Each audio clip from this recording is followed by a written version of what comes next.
레나 디오리오라고 하는 문학가가 있습니다. 레나 디오리오라고 하는 분인데, 이분은 아동 작가입니다. 아동 문학가예요.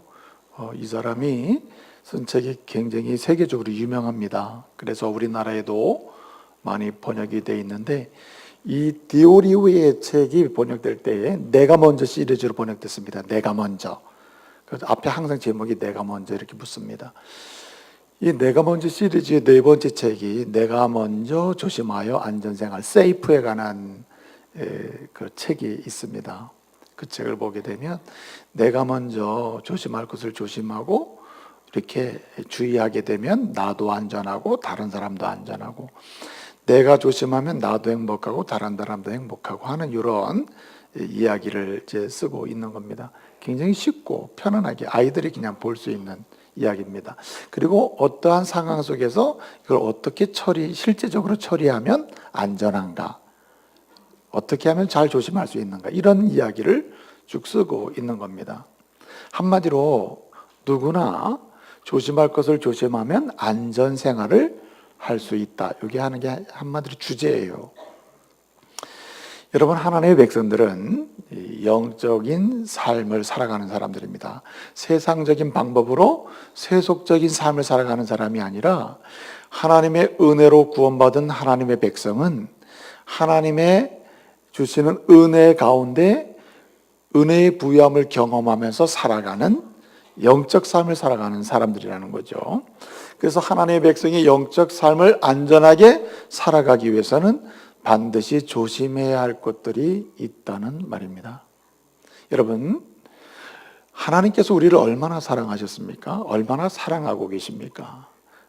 독생자 예수 그리스도를 우리를 죄와 사망에서 구원하시기 위해 이 땅에 보내시기까지 사랑하신 분, 그분이 하나님의 사랑이시죠. 그리고 그 독생자로 오셔서 우리를 위하여 오늘 본 말씀대로 한다면 2절에 결박을 당하시고, 그리고 가지 않을 곳으로 끌려가시고, 그리고 정말 무지하신 그분이 고소 고발을 당하시는, 넘겨졌다 빌라도에게. 오늘 2절을 보면 이렇게 돼 있죠. 그렇게 고소 고발을 당하시기까지 고난을 당하시고 십자가에 죽으시고 부활하신 예수 그리스도, 그분 그 놀라운 십자가의 사랑 때문에 우리가 구원을 받았고 하나님의 자녀가 된 것입니다. 그래서 이렇게 하나님의 자녀가 된 우리들에게 하나님은 끊임없이 영광스러운 인생을 살아가도록 은혜를 주시는 줄로 믿으시기 바랍니다. 이렇게 하나님이 그리스도 안에서 구원받아서 하나님의 자녀가 된 자들에게 영광스러운 은혜로운 인생을 살아가도록 주신다. 이것을 아침, 점심, 저녁으로 이야기하면 아침의 인생이다. 아침 인생. 여러분, 저녁은 쉼을 기대하지만 아침은 시작을 기대하는 거 아닙니까? 아침은 의식활동의 시작이죠. 관계의 시작이고 사명의 시작이고 일의 시작이잖아요. 일상적으로 보게 되면 아침은 시작의 기대에, 또는 아침은 뭔가 가정을 준비하는 그런 시간들 아닙니까? 그래서 하나님께서 은혜 받고, 그래서 그리스도로 말미암아 그 핏값으로 십자가의 공로로 구원받아 하나님의 자녀가 된 사람들을 위하여 베푸시는 인생은 무슨 인생인가?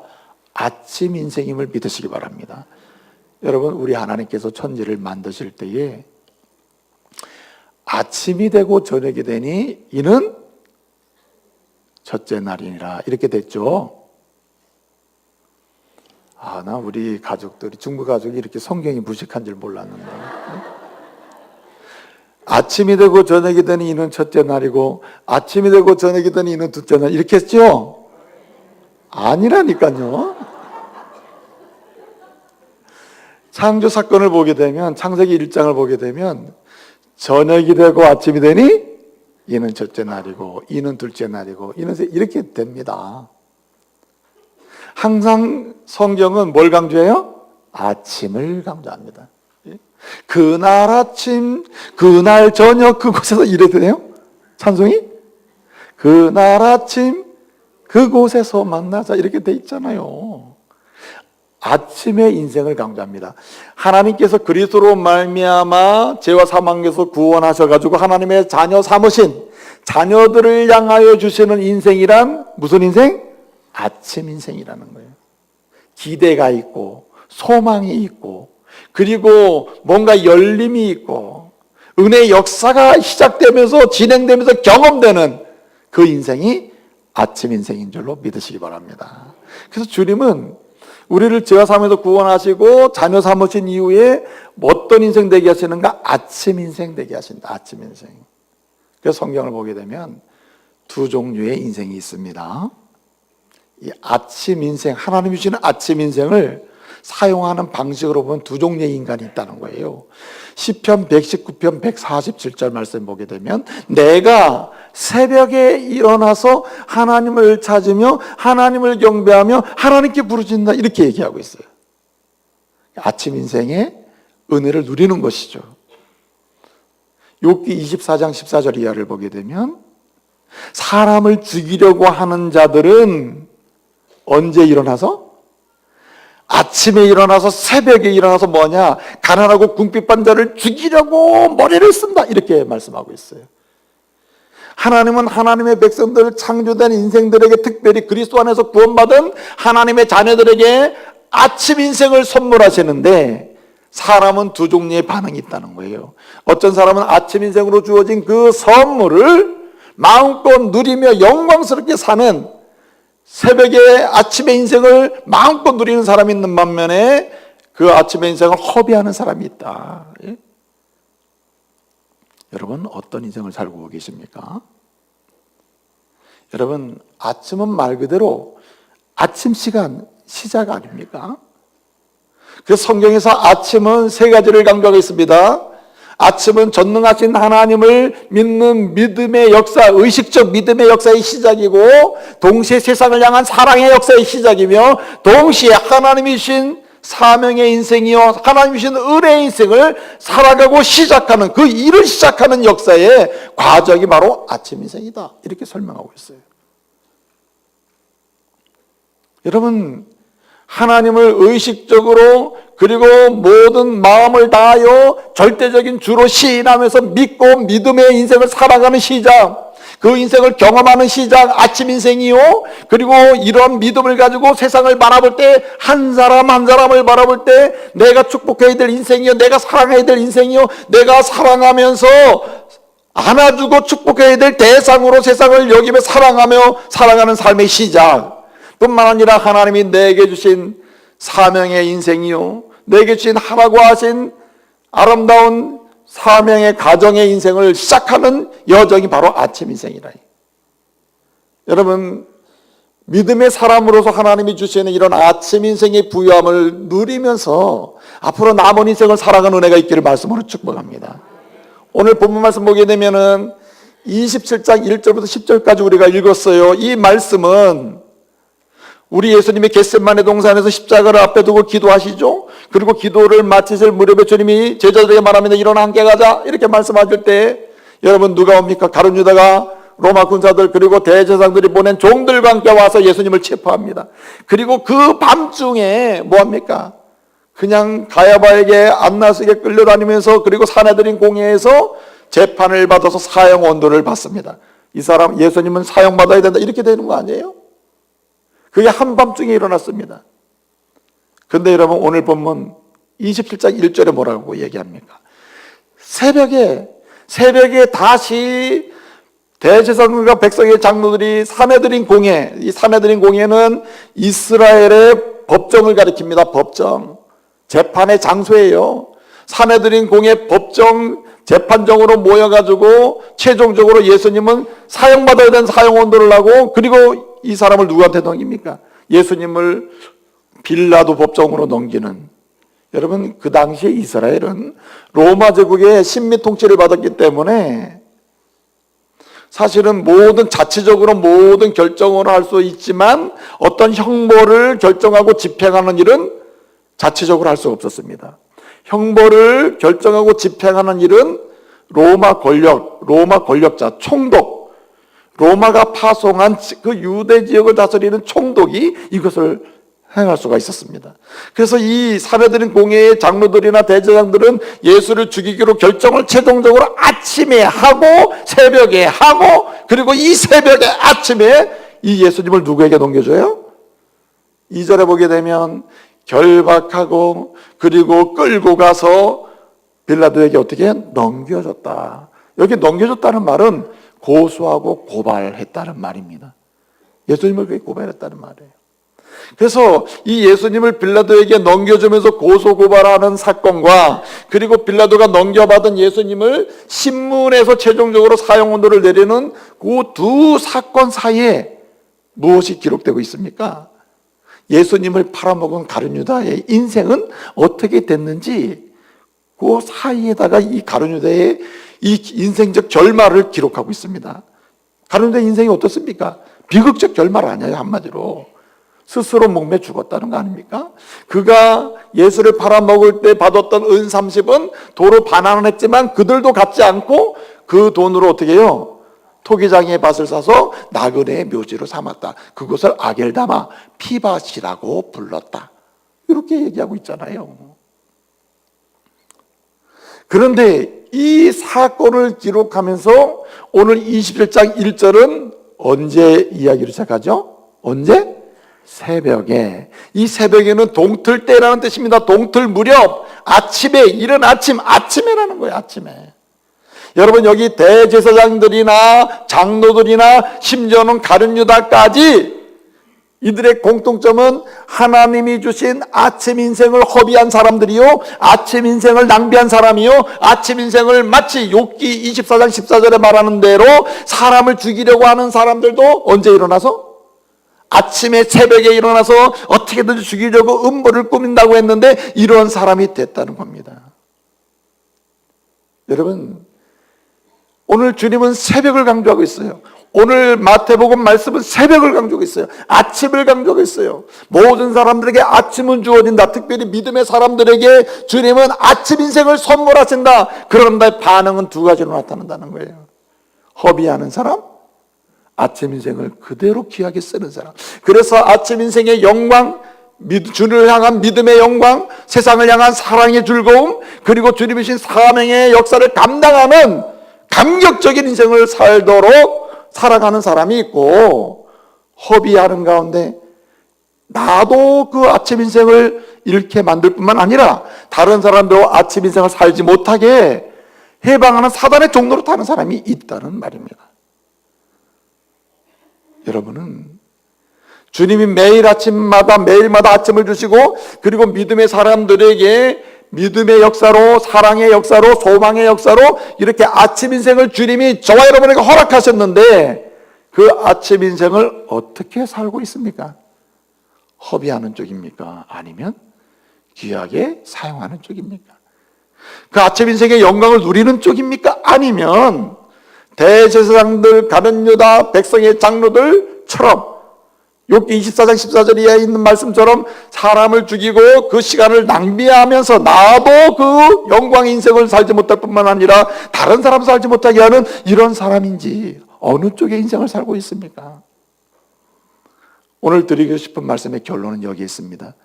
오늘 저와 여러분, 그리스도 안에서 구원받은 여러분, 하나님의 사랑을 입은 여러분, 사랑을 받고 있는 여러분, 아침 인생을 선물 받은 저와 여러분, 매일 아침마다 인생의 아침으로 여러분 아침의 영광을 누리는 믿음의 인생 사시기를 말씀으로 축복합니다. 그러기 위해서는 영적 안전을 위하여 조심해야 할 게 있다는 거예요. 세 가지를 조심해야 됩니다. 첫째는 돈을 조심해야 됩니다. 돈이 악하다는 것을 말하는 게 아니에요. 돈을 조심해야 되는데 한마디로 돈을 중심으로 인생을 재편성하고 인생을 계획하고 처음부터 끝까지 돈을 중심으로 자기 인생을 계획하며 사는 그 돈 중심의 인생을 경계해야 된다는 거예요. 여러분, 하나님의 사람들이 아침 인생을 선물 받고 우리가 사는 중심은 돈 중심이 아니라, 과거에는 돈 중심으로 내 인생을 처음부터 끝까지 계획하고 살았다면 여러분, 이제는 주 안에서 아침 인생을 선물 받은 사람으로서 우리는 그 아침 인생을 누리게 하셨고 그것을 선물로 주신 예수 그리스도 중심으로 인생을 재편하고 살아야 할 줄로 믿습니다. 돈 중심으로 살면 안 된다는 거예요. 여러분, 가룟 유다가 다른 사람보다 더 나은 아침 인생을 선물로 받은 사람입니다. 예수님을 직접적으로 만났습니다. 은혜의 복음을 들었습니다. 그리고 주님으로 인하여 날마다 함께 사는 아침 인생을 선물 받은 사람이에요. 그야말로 주님을 주로 시인할 수 있는 기회, 세상을 사랑할 수 있는 기회, 세상의 한 영혼 한 영혼을 축복할 수 있는 기회, 심지어는 자기가 가진 모든 것을 통하여 하나님이 구원받은 자에게 주시는 사명의 은사를 감당할 수 있는 그런 아침 인생을 선물 받은, 누구보다도 많이 받은 사람, 누구보다도 직접적으로 구체적으로 경험한 사람이 바로 가룟 유다입니다. 그런데 그런 아침 인생을 왜 살지 못하게 되었을까?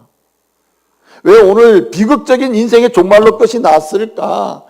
새벽에 시작된 이 가룟 유다의 사건이 뉘우치는 사건으로 일어나는 것처럼 보이더니 결국은 이렇게 마지막에 비극적으로 끝날까? 그 살아온 인생 여정이 뭘로? 돈 중심으로 살았기 때문이에요. 돈. 그래서 우리 주님 말씀하셨습니다. 사람이 재물과 돈과 하나님을 동시에 섬길 수 없다. 둘 중에 하나입니다. 돈 중심으로 가느냐, 하나님 중심으로 가느냐. 여러분, 가룟 유다는요, 예수님을 만날 때부터 예수님을 따라야지 하고 가룟 유다가 예수님을 따라갈 때부터, 제자로 이렇게 선택받을 때부터, 제자로 부름받을 때부터 내가 예수님의 제자가 되면은 뭘 해야지 할 때 그 마음의 중심에 뭐 벌어야지? 다 같이 알잖아요. 시작. 얘기해보세요. 괜찮아요. 뭐 벌어야지? 돈 벌어야지. 내가 예수님 만나게 됐구나. 뭐 벌어야지? 돈 벌어야지. 내가 예수님의 12제자 중에 한 사람으로 뽑혔네. 지금부터 뭐 벌어야지? 대답해요. 뭐 벌어야지? 돈 벌어야지. 내가 3년 동안 예수님을 따라다니면서 이제 귀한 말씀을 배우게 됐구나. 이 말씀을 사용해서 뭐 벌어야지? 돈 벌어. 이러고 산 사람이 가룟 유다입니다. 그래서 요한복음 12장 6절을 보게 되면 사도 요한은 이 요한복음 말씀을 기록하면서 가룟 유다 함께 3년 동안 따라다니고 예수님 만나 아침 인생을 선물 받았던 요한 아닙니까? 그 요한이 가룟 유다를 얼마나 많이 경험했겠어요. 얼마나 많이 경험했겠어요. 3년 동안 쫓아다니면서 가룟 유다는 어떤 사람이구나. 얼마나 많이 알겠어요. 3년 동안 같이 먹고 자고 그러는데 가룟 유다는 어떤 사람인지 사도 요한은 알았어요. 그래서 뭐라고 얘기합니까? 예? 요한복음 12장 6절에서 사도 요한은 말씀을 기록하면서 그는 뭐라? 알아맞히는 분에게는 제가 최근에 마신 커피 중에 최고로 맛있는 커피 중에 유황커피가 유황커피. 야, 난 진짜 그 커피 중에 그렇게 맛있는 커피인 줄 몰랐어요. 원하시는 분은 제 방 오시기 바랍니다. 자, 그는 뭐라? 도적이라. 사도 요한은 안 겁니다. 주님이 지적하신 거 그대로 알고 있는 거예요. 말씀을 그대로 기록하잖아요. 그가 알지 못하고 경험하지 못했다면 아무리 말을 했어도 그렇게 진지하게 이게 들어오지 않았을 겁니다. 함께 예수님을 만났고 함께 예수님을 따라다니면서 배우고 익히면서 사는데 이상해. 우리는 예수님이 살고 싶어 하는데 왜 저 가룟 유다를 자꾸만 뭐만 신경 써요? 돈만 신경 쓰는 거야. 참 재밌는 게 뭔지 아세요? 우리 교회는 전혀 그렇지 않는데 다른 교회 가면 재직회를 하잖아요. 계속 재직회하면 예컨대 뭐 여러 가지 보고가 있잖아요. 무슨 행사가 이렇습니다. 무슨 행사를 계획입니다. 무슨 전도 계획이 있습니다. 여기에 관심이 없어. 마지막으로 재정보고 하겠습니다. 그러면은 그때부터 졸던 사람 다 눈 떠. 그래가지고 어떻게 하냐면 목사님이 돈 어떻게 된 겁니까? 돈만 신경 쓰는 거야. 돈만. 여러분, 돈만 신경 쓰는 사람이 결국 모든 걸 깨트리는 거예요. 여러분 보세요. 돈 중심의 인생은 따라서 반드시 그 인생도 흩어져 버린다. 그 인생도 흩어져 버리게 되는 거예요. 오늘 가룟 유다가요, 돈 중심으로 인생을 살다가 돈 때문에 예수를 팔아버려 은삼집에 팝니다. 그는 예수가 사형 언도를 받을 줄 꿈에도 생각하지 못했을 겁니다. 그래서 오늘 말씀이 뭐라 합니까? 예수님이 사형 판결을 받은 것을 보고 후회가 된 거예요. 야, 내가 이렇게 예수를 팔아보는 게 예수가 십자가에 죽게 될지 난 꿈에도 몰랐어. 이게 아닌데 그냥 내가 이렇게 팔아먹지만 예수님은 변론을 잘해가지고 재판에서 빠져나오고 그리고 나는 돈 벌고 다 양자가 좋았을 텐데 이런 생각을 한 것 같아요. 그러니까 오늘 사형 판결을 받은 걸 보고 후회가 했다. 후회. 뉘우쳤다 돼 있습니다. 뉘우쳤다. 이게 뉘우쳤다는 말은 멜로다이라고 하는 말인데 이 말은 회개한다는 말이 아니라 후회하고 아쉬워한다는 말이거든요. 자, 그리고 나서 어떻게 했습니까? 그는 이거 돈이 문제가 아니구나. 그리고 돈을 반환하잖아요. 대제사장한테 갖다 줍니다. 나 이 돈 안 받을래요. 내가 알고 보니까 내가 무지하신 예수를 내가 팔아먹었는데 사형원도 받는 이게 말이 됩니까? 막 이렇게 가서 이제 얘기하는 거예요. 그랬더니 대제사장과 이 장로들이 뭐라고 얘기합니까? 우리와 무슨 상관이냐? 네가 당해, 네가 한 일 아니야. 그렇게 돈도 안 받습니다. 그랬더니 이 가룟 유다가 너무나 상심하고 너무나 마음이 죄책감에 사로잡혀서 견딜 수가 없어요. 정신을 다 잃어버려. 내 인생 망했구나. 정신이 없는 겁니다. 마음이 흩어지기 시작했고 인격이 흩어지기 시작했고 흥분이 돼서 정신이 흩어지기 시작했어요. 그래서 이 돈자를 들고 어디로 갑니까? 오늘 본문에 보게 되면 성전으로 갔다. 교회로 갔다.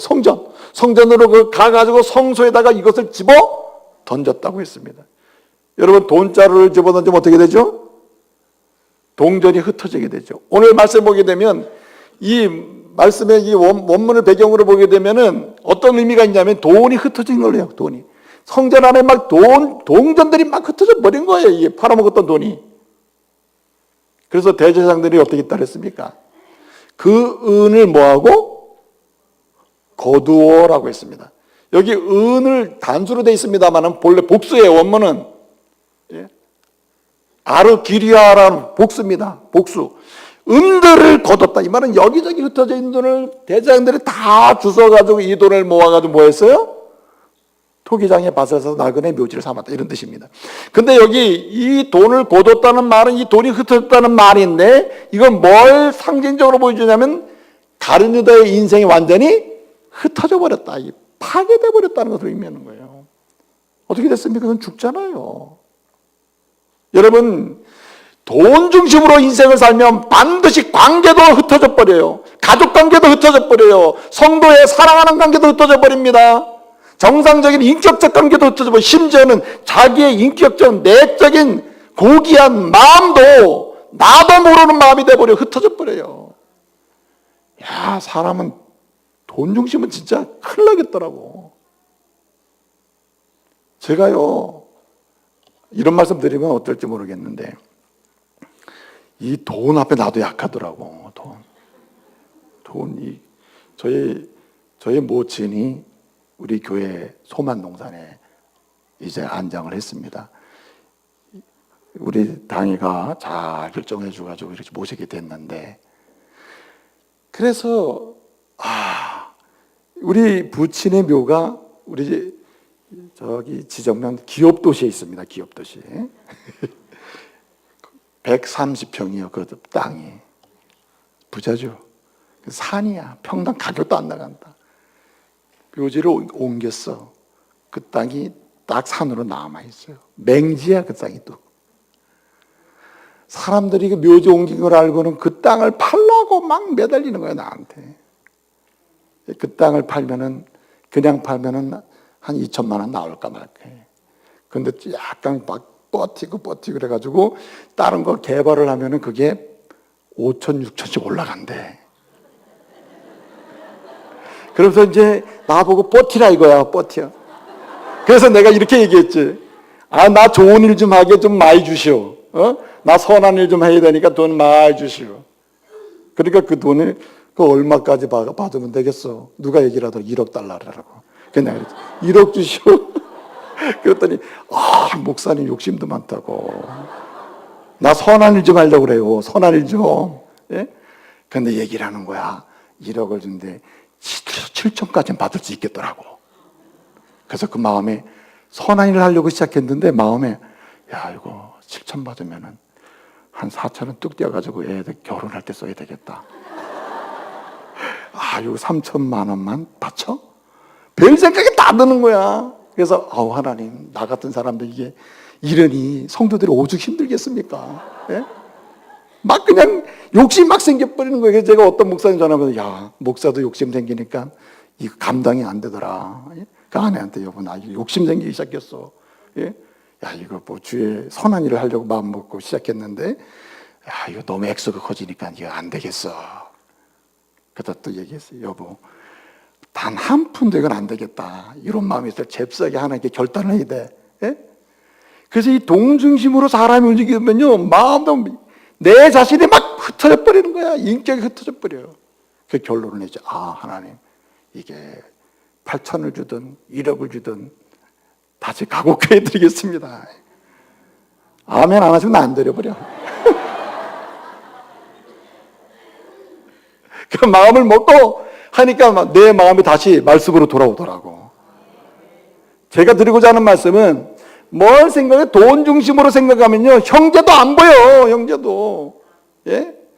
형제도 안 보이고 성도도 안 보이고 교회도 안 보이고 예수님도 안 보여요.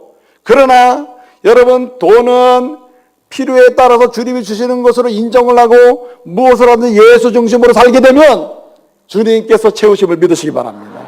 그래서 우리의 인생은 예수 중심으로 살아야 되는 거예요. 예수 중심으로. 여러분, 실버스타인을 제가 언젠가 소개했습니다마는, 이 실버스타인 아낌없이 주는 나무라는 책이 있잖아요. 그 책을 보게 되면은, 여러분, 한 아이가 한 마을에 자랍니다. 그 집 옆에는 큰 좋은 나무가 있었어요. 자라나는 나무, 큰 나무. 이 아이는 그 나무에 매어 있는 그네를 타고 어린 시절 자랍니다. 조금 컸어요. 이 집의 땔감을 자기가 책임져야 될 나이가 됐어요. 그래서 그 자란 나무 잘라가지고 땔감을 씁니다. 그리고 어느 날 비전을 가지고, 나도 저 세상 먼 곳으로 나가서 나도 멋진 인생을 살 거야. 가려고 하는데 바다를 건너갈 수가 없어. 그래서 이 큰 나무를 밑둥을 뚝 잘라가지고 뭘 만들어요? 배를 만들어. 그래서 배를 타고 인생을 향해 간다. 어느 날 인생을 다 살게 되면 어디로 돌아가야 돼요? 따라서 고향이 아니고 본향. 따라서 본향. 여러분, 우리의 인생도 언젠가 다 살고 나면 어디로 가야 돼요? 본향으로 가야 돼. 이 사람도 나갔다가 잘 살다가 항해를 하고 다 살다가 이제 어디로 가야지? 본향으로 가야 되고 본향으로 돌아와.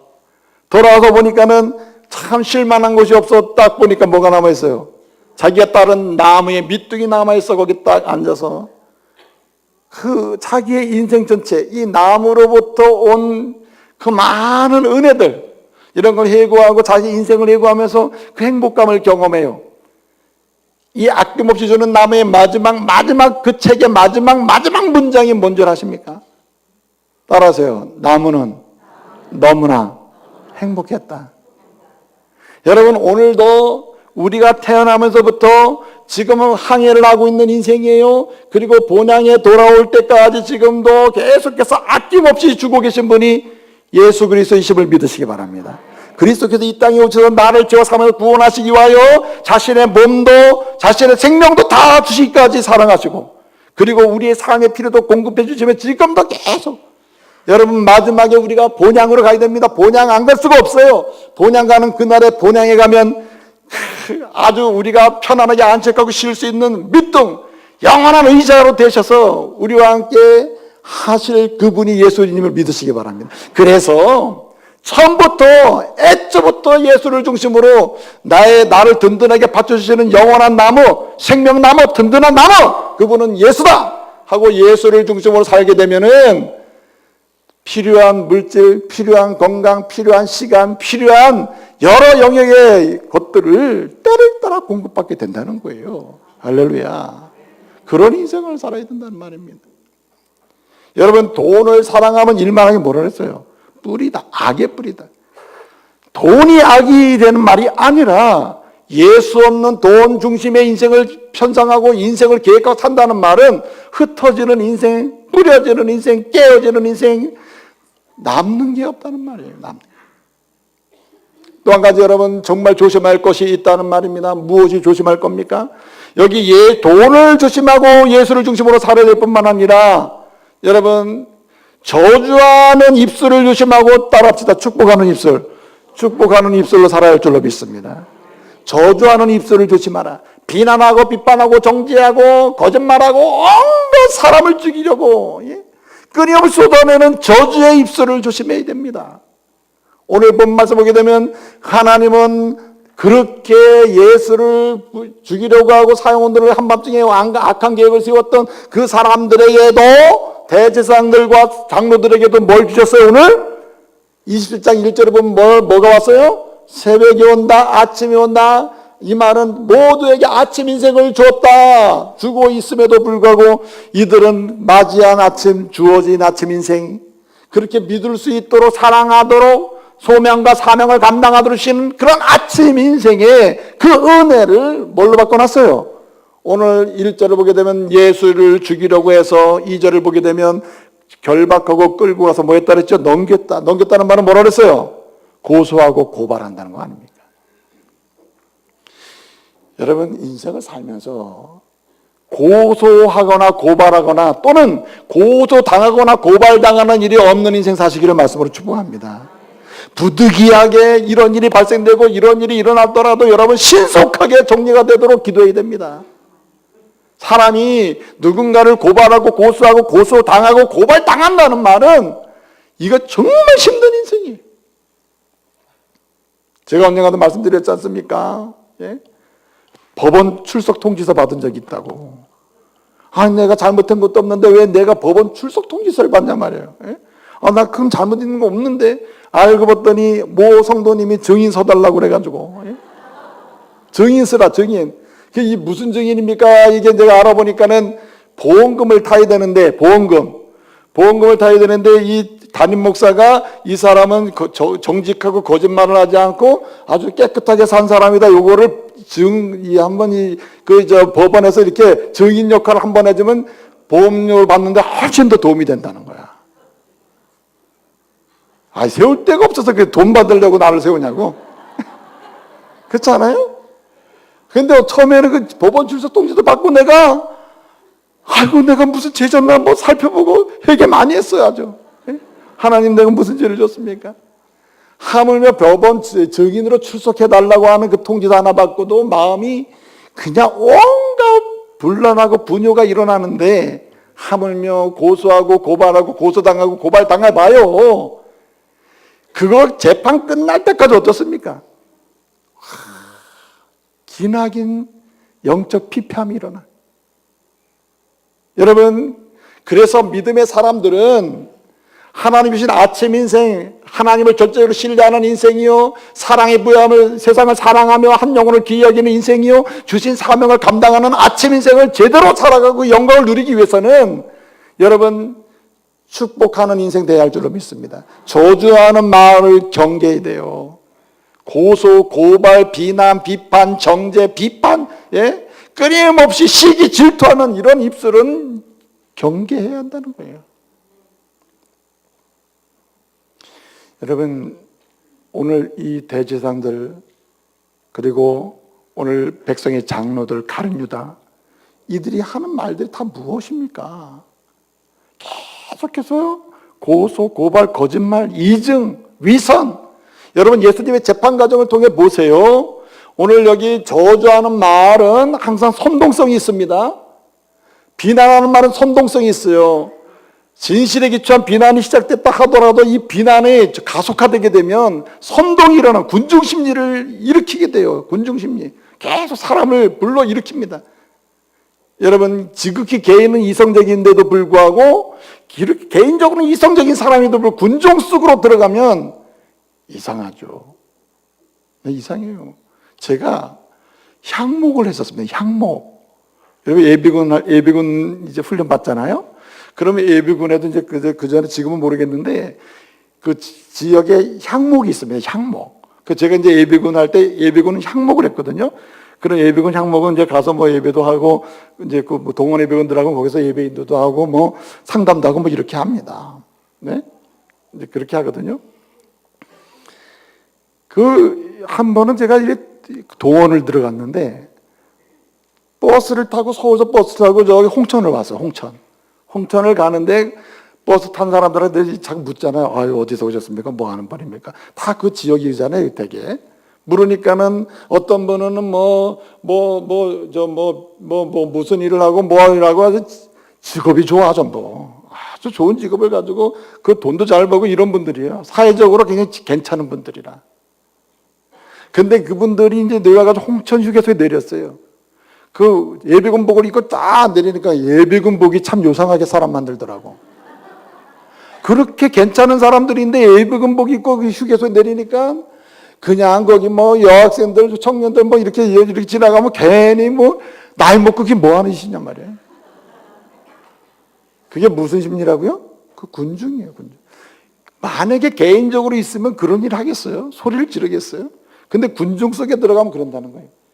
제가 드리고자 하는 말씀은 이렇게 저주하는 입술은 군중 심리를 동원해서 사람들을 생각지도 못하게 악한 곳으로 끌려가게 하는 그런 악을 또한 범한다는 말입니다. 내가 저주하는 말은 그걸로 끝나는 게 아니에요. 다른 사람을 군중적으로 집단으로 몰아서 더 악한 곳으로 나가게 하는 위험성이 있다는 겁니다. 그렇기 때문에 우리는 축복하는 말을 해야 할 줄로 믿습니다. 한마디로 한 생명 한 생명을 귀하게 여겨야 된다는 말이에요. 한 사람 한 사람을 사랑하는 사람이 되어야 한다는 거죠. 가룟 유다가 말해요. 가룟 유다가 예수님의 제자가 아닙니까? 근데 그 예수님의 제자들 중에서 왜 유독 계속해서 예수님이 하라고 하는 말은 하지 않고 계속 비판만 하잖아요. 심지어는 여러분 보세요. 여러분 마리아가 뭡니까? 이 예수님을 한 옥합을 깨뜨릴 때 그걸 보고 막 비난하고 팔면 얼마고 가난한 사람을 줄 수 있는데 사실 본인은 가난한 사람 주고 싶은 마음도 없는 거 아니에요. 그런데 그런 말을 해가면서 비난을 합니다. 저주를 합니다. 그 누가 주동하죠? 가룟 유다가 주동한다. 가룟 유다가. 그러니까 다른 제자들조차도 본래 괜찮은 제자들인데도 불구하고 막 휩쓸려 가는 거예요. 주님 뭐라 그럽니까? 정신 차려라 말씀하시는 거 아니에요. 정신 차려. 그렇기 때문에 우리는 저주하는 입술을 경계하고 조심하셔야 됩니다. 이거 하나님 싫어하시는구나. 예? 고발하는 입술을 조심해야 된다는 거예요. 그런 사람들과 함께 머무는 것조차도 경계해야 한다. 그런 사람들과 무리를 지어서 함께 다니다 보면 나도 고소하는 사람. 여러분 얼마 전에 무슨 하는 인터넷 뉴스 신문을 보니까 1년에 몇 건씩 그 사람이 1년에 몇 건씩 고소 고발 안 하면 인생이 구성이 안 된대. 계속 고소 고발하고 고소 고발.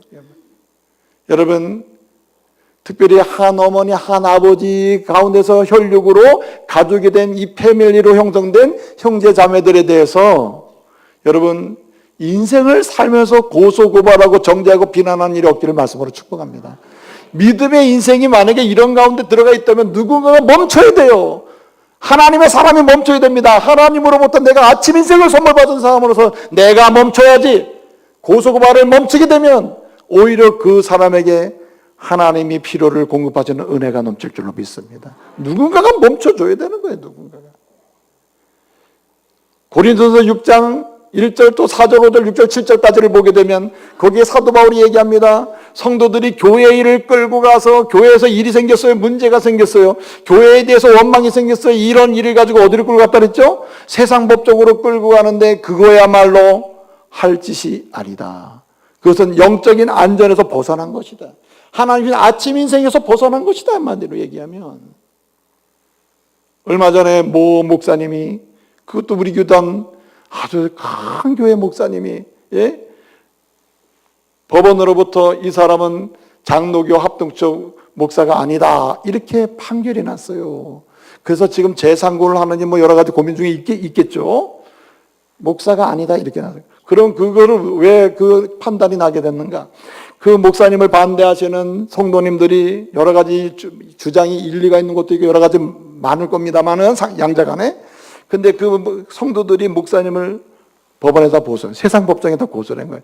이 사람은 목사가 아니다. 장로교 목사, 우리 교단 목사가 될 수 없다. 이래가지고 한 거예요. 그 훌륭하신 지금은 소천하셨습니다만 그 목사님이 다 해가지고 이분을 담임 목사님 모셔왔고 성도들이 투표를 해가지고 됐고 여기까지 왔어. 근데 이제 와서 뭐냐면 이 사람은 목사가 아니라는 거야. 그래가지고 그거를 재판에 걸었습니다. 그랬더니 대법원에서 다시 파기가 되고 다시 고등법원에서 파기가 난 거 아니에요. 이 사람은 장로교 목사가 아니다. 그러므로 그 교회 목사도 될 수 없다. 이렇게 된 겁니다. 논리적으로 따지면 다 그럴듯해요. 다 맞습니다. 근데 여러분 보세요. 감리교에서 목사를 받았어요? 안수를 받았어요? 그럼 내가 목사 안수 받고 나서 내가 이렇게 여러 가지 상황 속에서 장로교 목사로 일을 하게 됐어요. 그러면 장로교에서 또 다시 감리교에서 받은 목사 안수는 가짜니까 인정할 수 없으니까 또 안수 받아요? 그러면 장로교에서 안수 받고 어쩌다가 이제 침례교회 가서 목회를 하게 됐어요. 그럼 침례교회 가면 또 거기서 다시 안수 받아요? 안수 안 받기 때문에 지금 말씀드리는 거예요. 미국에서 그럼 목사 받았으니까 미국에서 목사 받은 건 인정할 수 없어. 장로교 앞둔 여기서 다시 목사 받아. 그런 겁니까? 아니잖아요. 그런데 법적으로 따져보면, 논리적으로 따져보니까 이게 판사들이 볼 때는 논리적으로는 이게 맞는 거거든. 논리적으로. 한마디로 말씀을 드리면 하나님의 교회의 일을 세상 법정에다 갖다 놓으면은 애초부터 출발이 달라. 출발이 다른 얘기를 세상 법에서 어떻게 판결을 하냐 말이에요. 그렇기 때문에 교회 안에서 성도들 간에 있는 일, 교회 안에서 성도들에게 일어난 일, 어떤 상황에서도 교회법에 따라서 여러 가지 판결을 받고 판단을 받아서 거기에 순종하는 성도가 되어야 할 줄 믿습니다. 고소 고발에 달인이 되면 안 돼요. 내 평생에 고소 고발은 없다. 내 평생에 정죄와 비난은 멈춰야 되겠다. 이런 일이 발생해도 나에게서 멈추는 사람이 되어야 되겠다. 이런 성도 되어야 할 줄로 믿습니다. 그 사람이 교회를 평안케 하고 그 가정을 부유케 하고 그 사람의 인생이 아침 인생으로 귀하게 쓰임받게 될 줄로 믿습니다. 이게 굉장히 중요하다는 말이죠. 네? 여러분 보세요. 이 피에르라고 하는 성직자가 있는데 이분이 프랑스에서 굉장히 존경받던 성직자였습니다. 이분이 쓴 책 중에 단순한 기쁨이라는 책이 있거든요. 근데 이 사람이 단체를 하나 만드는데 엠마우스라고 하는 단체를 만드는 이게 뭐냐면 병들고 약하고 상처받고 소외된 사람들을 위로해주는 그런 단체입니다. 리더십을 이 사람이 행사하는 거예요. 근데 어느 날 이 세상은 진짜 살만한 곳이 아니야. 나 죽고 싶어. 세상 사람들 다 못됐어. 그냥 막 세상을 저주하고 비난하고 정죄하면서 나도 죽어버릴 거야. 이러던 한 사람이 이 피에로를 찾아온 거예요. 찾아서 얘기합니다. 나 죽고 싶어. 나 자살하고 싶어요. 나 못 살겠어요. 그리고 심지어는 이 세상이 다 원망해. 난 이 세상이 다 저주하고 싶어요. 죽고 싶어요. 그러니까 피에로가 이렇게 얘기합니다. 그러냐고. 아유, 그럴 만도 하네요. 죽고 싶겠네요. 그러면서 얘기합니다. 그러면 죽을 때 죽더라도 내가 지금 바쁘거든요. 굉장히 나도 힘들거든요. 내 일 좀 며칠 도와주고 하면 안 되겠느냐. 그래가지고 그럼 그래요. 뭐 내가 이왕 죽을 건데 뭐 당신이 하는 그 좋은 삶 내가 도와주지 못하겠느냐. 그 피에로를 따라다니면서 사람들을 도와요. 예컨대 뭐 나 상처받았습니다. 이런 사람 가서 또 피에로가 위로를 해주거든요. 예? 하나님 당신과 함께 하십니다. 또 병든 사람 가서 치유해주고 막 기도해주고 그 없는 사람 갖다 물건 갖다 주고 이러면서 막 섬기는 겁니다. 그럼 며칠 동안 쫓아다녔습니다. 그리고 피에로가 묻습니까? 이제 뭐 그래도 죽겠습니까? 그러니까 내가 왜 죽냐고. 내가 왜 죽냐고. 나 때문에 저렇게 살아난 사람 사는 사람 많은데 무엇입니까? 세상 사람들을 볼 때 내가 저주의 입술로 그들을 대면하기 시작하면 나도 죽고 싶다고. 근데 여러분 생각해 보세요. 세상 사람들을 볼 때 내가 축복하고 싶고 축복의 입술로 계속해서 축복을 하게 되면 나도 살고 싶고 당신도 살고 싶고 모두가 그리스도의 은혜 가운데 사는 역사가 일어날 줄로 믿습니다. 여러분 보세요. 우리는 진짜 조심해야 됩니다. 한 가지 마지막 조심할 게 하나 있어요. 그게 뭐냐면 자살을 조심해야 됩니다. 자살. 한마디로 우리가 하나님을 사랑하고 그리고 이웃을 사랑하는 마지막은 자기를 사랑해야 됩니다. 자기를 사랑하는 일을 조심해야 돼요. 자살을 조심해야 돼요. 오늘 한국 사회의 불행이 여기 있습니다. 이상하게도 어느 순간부터 자살은 안 된다. 자살은 잘못된 것이다. 자살은 생명을 스스로 포기하거나 스스로 죽이는 것은 하나님이 좋아하는 게 아니다. 아니, 하나님이 좋아하는 말을 하지 않는다 하더라도 이것은 윤리적으로 온당치 않다. 도덕적으로 맞지 않다. 생명은 우리가 마음대로 하는 게 아니다라고 가르쳐야 되는데 어느 순간부터 이 생명에 대한 경시가 일어나기 시작했어요. 때로는 미약까지 합니다. 여러분 사회 지도층일수록 이 생명에 대한 태도를 명료할 필요가 있어요. 믿음의 사람일수록 생명은 나의 것이 아니고 주님의 것이며 하나님의 영광대로 창조된 내 생명의 주권은 주님께 있으며 내 삶의 주인도 누구? 하나님이시다. 내가 내 생명의 주인 아님을 인정하시길 바랍니다. 그럴 때 여러분 자살을 경계할 수 있어요. 내 생명을 귀히 여겨야 된다는 말입니다. 프랑스의 사회학자였던 디르갱이라는 사람이 이런 말을 했어요. 자살론이라는 책을 썼는데 그 자살론에서 이렇게 얘기했어요. 자살을 연구해보니까 세 가지가 있더라. 하나는 이기적 자살이 있더라. 살려고 하는데 그냥 죽어버려야지. 죽는 게 편해. 그러다가 그냥 이기적인 목적을 가지고 죽는 사람이 있다는 거예요. 이기적 자살이 있다는 거예요. 또 하나는 완전히 하여튼 어떻게 정신이 없는 상태. 한번 자기가 무통제적, 자기가 자기를 통제할 수 없는 극한 상황 속에 자살하는 경우가 있더라. 불행한 거죠. 자기가 자기를 모르는 상태, 때로는 질병으로, 때로는 약물로 여러 가지 상황 속에서 이런 일이 발생되는 경우, 이것도 불행한 일이죠. 근데 또 한 가지 사항이 있다는 거예요. 이것은 이타적 자살이 있더라는 이타적.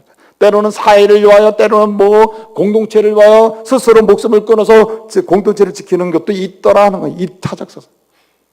여러분, 이 자살에 대한 애찬을 보게 되면은 허무주의자, 니힐리즘, 이 허무주의자들, 예컨대 까미라든지 또는 니체라든지 또는 쇼펜하우어 같은 철학자들이 그들의 글 속에 보면 자살을 은근히 애찬하고 있습니다. 심지어는 역사 속에서 보게 되면 유물론주의자들, 공산주의자들은 그 자기의 조국을 위해서, 집단을 위해서 스스로 죽어도 그것은 아주 잘한 일이다. 이렇게 자살을 예찬하는 경우가 있다는 거죠. 성경은 어떻게 말합니까? 성경은 생명의 주인은 주님이시고 하나님의 형상에서 창조된 인간의 주인도 주님이시고 그 삶의 여정도 주권이 주님께 있다. 그러므로 사나 죽으나 주님이 부르시는 그날까지 우리는 생명을 귀히 여기며 사명을 감당해야 할 줄로 믿습니다. 그게 아름다운 거라는 거죠. 아름다운 거예요.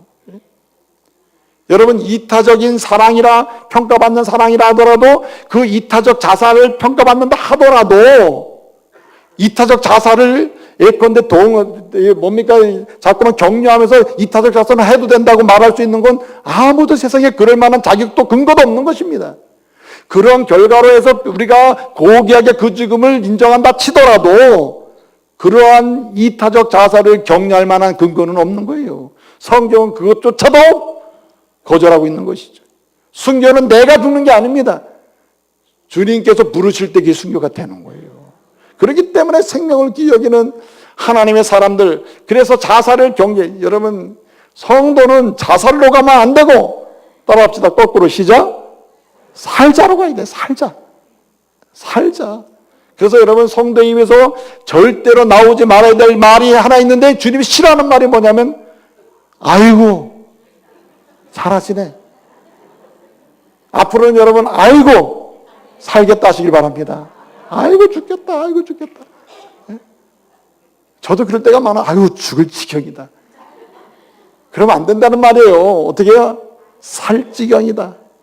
저와 여러분에게는요, 하나님의 은혜로 아침 인생을 선물 받은 사람으로서 생명의 역사의 무함을 계속 경험할 수 있는 사는 역사가 있기를 말씀으로 축복합니다. 여러분 꼭 기억하십시오. 이렇게 하나님 예수 그리스도 중심으로 돈을 경계하고, 그리고 이 축복의 입술을 중심으로 저주의 입술을 경계하고, 그리고 심지어는요, 우리가 생명을 귀히 여기면서 이렇게 자살을 경계하는 인생을 잘 사는 방식이 하나 있습니다. 이게 뭘까요? 말씀을 붙들고 사는 것입니다. 오늘 말씀 보게 되면 모든 일이 말씀대로 이루어졌다고 했습니다. 말씀은 이루어지지 않는 게 없어요. 그러므로 말씀, 눈에 보이지 않고 손에 잡히지 않고 이게 진짜 이루어질까 하더라도 하나님 말씀을 인정하고 그 말씀을 붙들고 가게 되면 돈 중심에서 하나님 중심으로, 그리고 저주하는 입술 중심에서 축복하는 입술로, 그리고 심지어는 죽고 싶다 하는 데서 살 수 있다고 하는 생명 중심 삶으로 나가게 되는 역사가 일어날 줄로 믿습니다. 오늘부터 다시 세 가지를 조심함으로 하나님이 허락하신 아침의 인생을 능력 가운데 살아가는 저와 여러분 되시기를 말씀으로 축복합니다. 기도하겠습니다. 은혜로우신 아버지 하나님,